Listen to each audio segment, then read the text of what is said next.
ఈ ఆక్రమణలకు ఫస్ట్ దోహదపడ్డది ఎవరు అంటే ప్రభుత్వాలు. కరెక్ట్‌గా ప్రభుత్వాలు ఇప్పుడు ఈ ఈ మాట బట్టి చూస్తే జీవో 111 రద్దు చేసింది కూడా బీఆర్ఎస్ ప్రభుత్వమే కదా! జీవో 111 అనేది కూడా చెరువు చుట్టూ ఉన్నటువంటి భూములకు సంబంధించిందే కదా!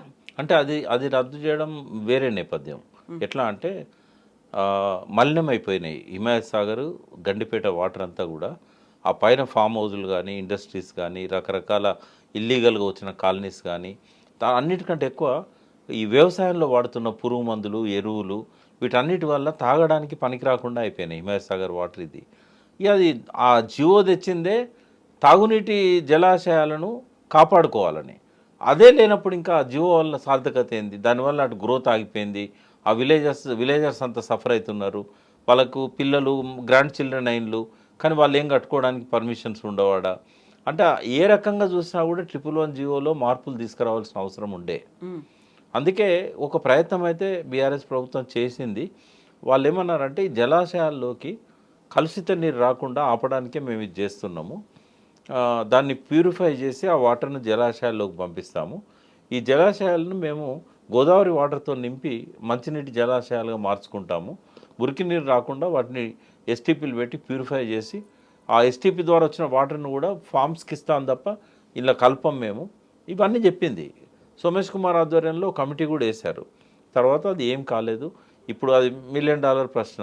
ఆ జీవో ఉన్నదా? పోయిందా? దానికి ఒక సబ్స్టిట్యూట్ ఏదన్నా వచ్చిందా? రాలేదా? అదంతా అబియన్స్‌లో ఉండిపోయింది అదంతా. హైకోర్టు ఒక జడ్జిమెంట్‌లో వట్టినావులపల్లిని డిలీట్ చేసింది. ఎందుకంటే అది వీటి క్యాచ్‌మెంట్‌లో లేదు కాబట్టి. అదొక్కటే నిజం.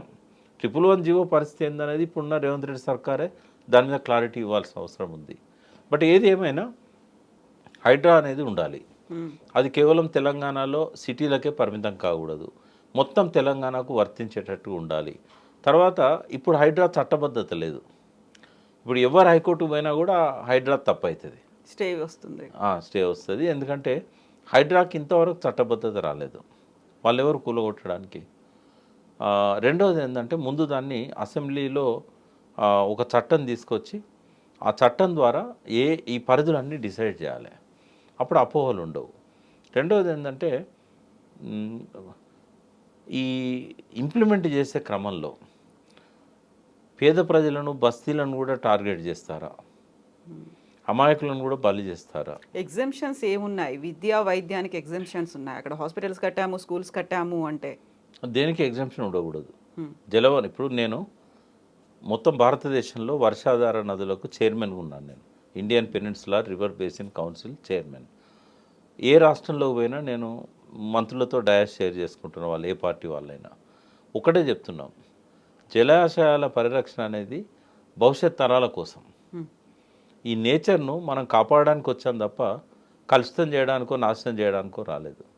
కాబట్టి నదులను నదుల్లాగానే పరిరక్షించాలి అన్నప్పుడు మనము కొన్ని మినహాయింపులు ఎక్కడ ఇవ్వాల్సి ఉంటుందంటే చట్టం సరిగా లేక, చట్టాన్ని ఇంప్లిమెంట్ చేసే అధికారులు సరిగా లేక, పేద ప్రజలు ఎక్కడైతే బస్తీలు వేసుకొని కట్టుకొని ఉన్నారో వాళ్ళ ఆక్రమించిన జలాశయాలను కూడా మళ్ళీ రివైవ్ చేయాలని మేము చెప్తాం. కానీ హార్ష్గా కాదు, పోయి బుల్డోజర్లు పెట్టి కూలగొట్టి కాదు, ఐడెంటిఫై చేయాలి.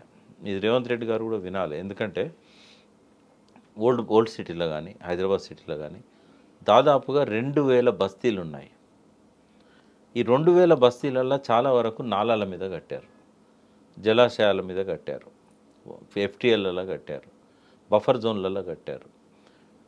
వీళ్ళని ఐడెంటిఫై చేసి వీళ్ళకు ఒక మంచి నివాసయోగ్యమైన బహుళ అంతస్తుల భవనాలను బాంబే పద్ధతిలో కట్టి ఇవ్వాలి వాళ్ళకి. ఉదాహరణ చెప్తాను నేను. ఇప్పుడు బఫర్ జోన్ కొంచెమే ఉంటుంది. ఆ బఫర్ జోన్ కింద ఉన్న ఖాళీ ప్లేస్లలో బస్తీ పడుతుంది. ఆ బస్తీ సపోజ్ అక్కడ ఒక 1000 ఇండ్లు ఉన్నాయి, 1000 గుడిసెలు ఉన్నాయి, లేదా 500 గుడిసెలు ఉన్నాయి, ఒక 3 ఎకరాల స్థలం ఉన్నది. దాన్ని ఏం చేయాలంటే ఒక 20 అంతస్తులో 30 అంతస్తులో బిల్డింగ్స్ అక్కడ ప్లాన్ చేయాలి. రూపాయి ఖర్చు లేకుండా షేరింగ్ బేసిస్లో 50-50 డెవలప్మెంట్కి ఇవ్వాలి. బాంబేలో జరిగింది అదే. స్లమ్స్ అన్నీ కూడా బిల్డింగ్స్ ఎట్లయినాయి అక్కడ అంటే అక్కడ జాగాను ఐడెంటిఫై చేసి బిల్డర్స్ని ఇన్వైట్ చేశారు. 50% మీరు అమ్ముకోండి, కట్టి 50% వీళ్ళకి ఇవ్వండి. ఏ ఫ్యామిలీస్ని అయితే ఐడెంటిఫై చేశారో ఆ ఫ్యామిలీస్కి ఆ ఇండ్లు వచ్చేటట్టుగా, వేరే వాళ్ళకి కాదు.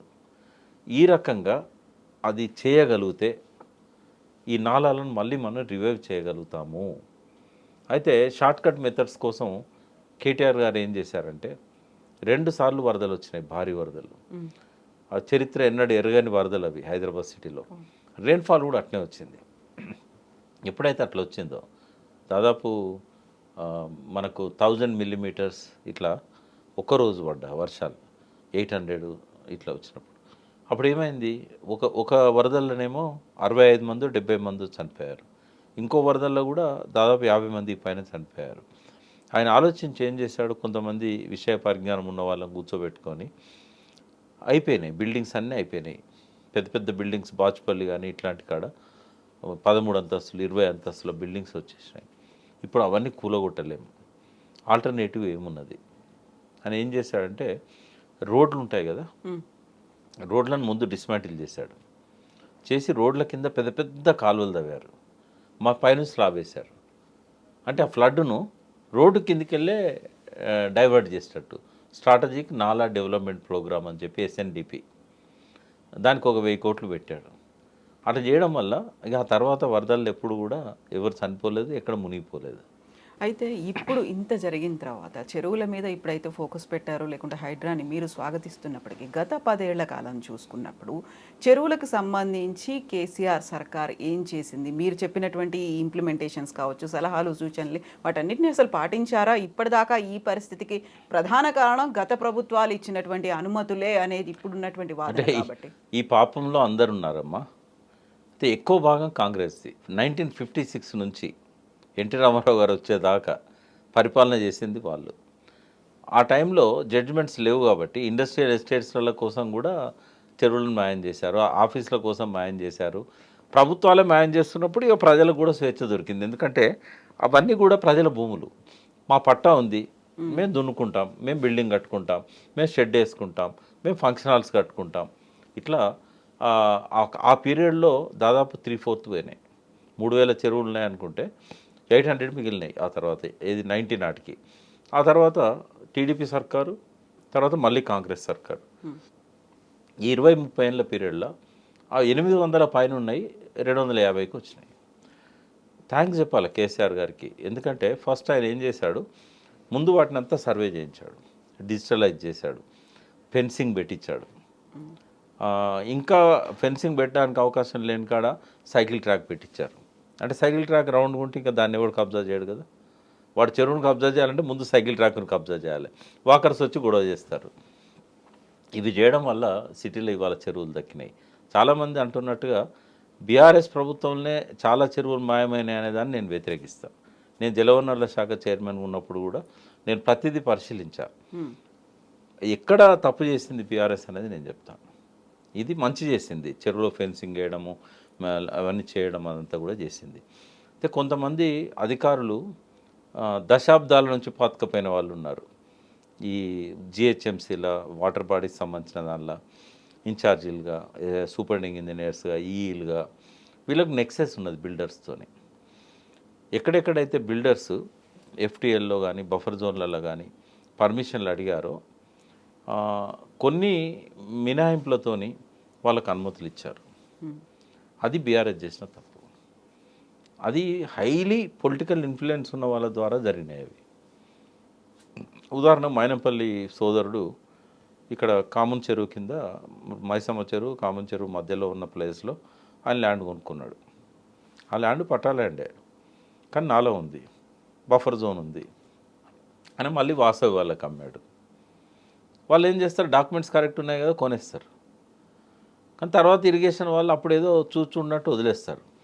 ఇప్పుడు హైడ్రా వచ్చిన తర్వాత వాళ్ళు ప్రెస్ మీట్ పెట్టి చెప్పాల్సి వచ్చింది, మేము ఎక్కడ కూడా ఆక్రమించలేదు, మేము పట్టా కాయిదాలు చూసుకున్నాం. కొన్నావు కానీ నీ కన్స్ట్రక్షన్ ఏరియాలోనే నాలాలు ఉన్నాయి, నీ కన్స్ట్రక్షన్ ఏరియాలోనే బఫర్ జోన్ ఉంది, మరి అప్పుడు ఎందుకు ఇచ్చారు అంటే కేటీఆర్ గారు అప్పుడు మున్సిపల్ అడ్మినిస్ట్రేషన్ అర్బన్ డెవలప్మెంట్ మొత్తం 10 ఏళ్ళు ఆయన చేతిలో ఉంది.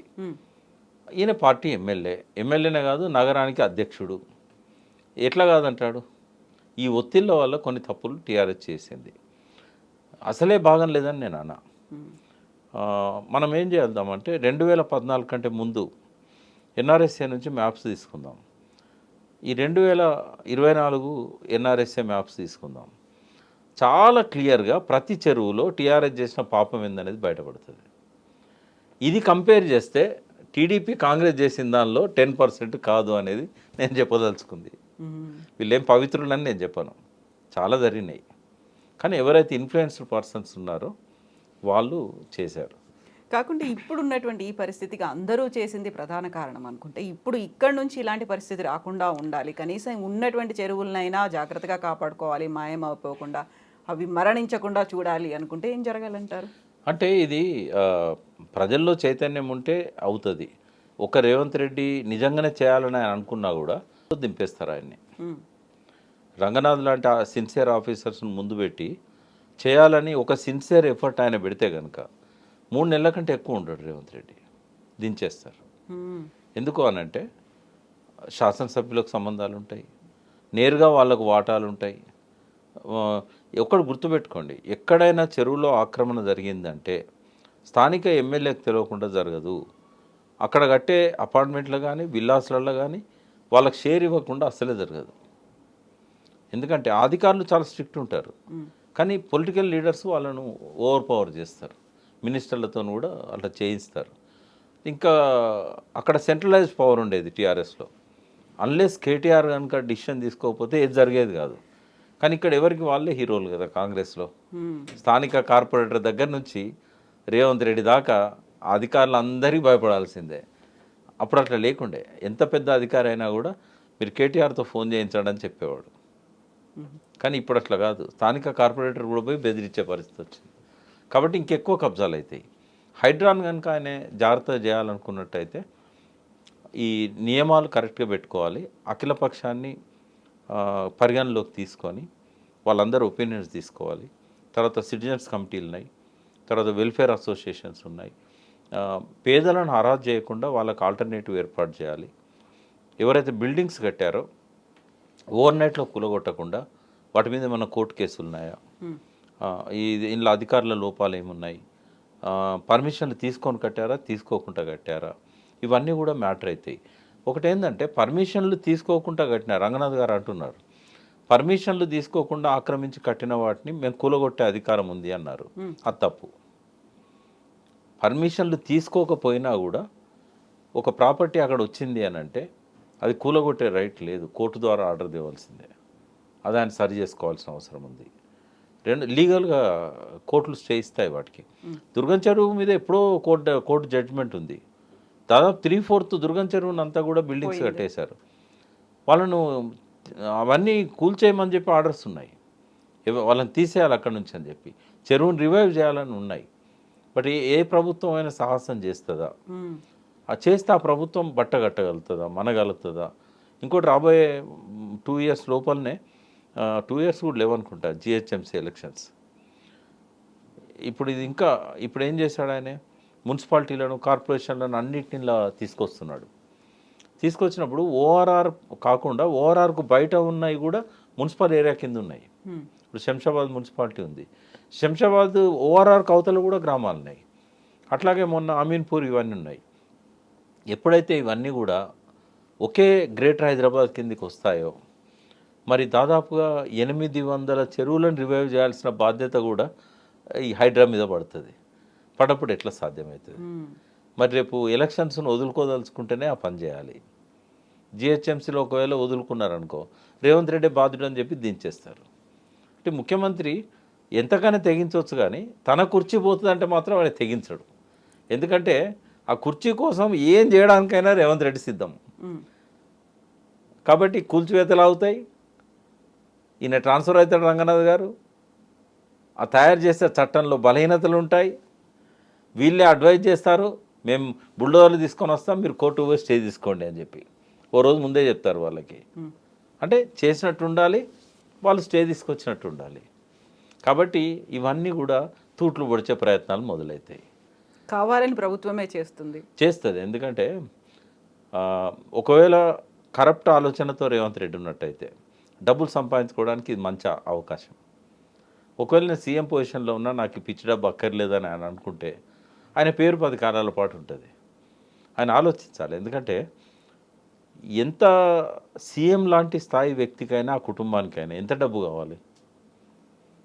ఆయన 5 ఏళ్ళు ఆయన ఆ హోదాను మెయింటైన్ చేయడానికి అవసరమైన కార్లు కానీ, బంగ్లాలు కానీ, ఆయన కుటుంబ సభ్యులకు ఒక 3 తరాలకు సరిపోయేది ఇవ్వడానికి కానీ ఒకరోజు సంపాదన సరిపోద్ది ఒక సీఎంకి. మిగిలిన రోజులన్నా పవిత్రంగా ఉండాలి కదా. నేనేమంటున్నా అంటే ఇప్పటివరకు ఆయన అట్లా డబ్బులు తీసుకొని ఆపుతున్నట్టుగా ఇప్పటివరకు అయితే లేదు. ఇట్నే పవిత్రంగా ఉండాలని కోరుకుంటున్నాం. ఇట్లుంటే ఆయన 1 ఇయర్ చీఫ్ మినిస్టర్ ఉన్నా కూడా చరిత్రలో మిగులుతాడు. ఒక గొప్ప అవకాశం రేవంత్ రెడ్డికి వచ్చింది.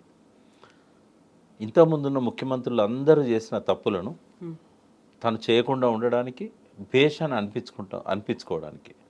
మిషన్ కాకతీయ ద్వారా ఏదైతే మంచి పేరు తెలంగాణ ప్రభుత్వానికి వచ్చిందో అప్పుడు హైడ్రా ద్వారా కూడా అటువంటి మంచి పేరు రావాలనుకుంటే ఎటువంటి ఒత్తిళ్లకు, ఎటువంటి కరప్షన్ వాటికి లొంగకుండా, ఎవరిని స్పేర్ చేయకుండా ఆయన దీన్ని హైడ్రాని ఇట్లాగే నడిపించాలి. పదవి పోతుంది, బట్ మళ్ళీ వచ్చే ఎన్నికల్లో 1000 ఏనుగుల బలంతో మళ్ళీ వచ్చే అవకాశం ఉంటుంది. ఎందుకు ప్రజల మనస్సుల్లో నిలిచిపోతాడు.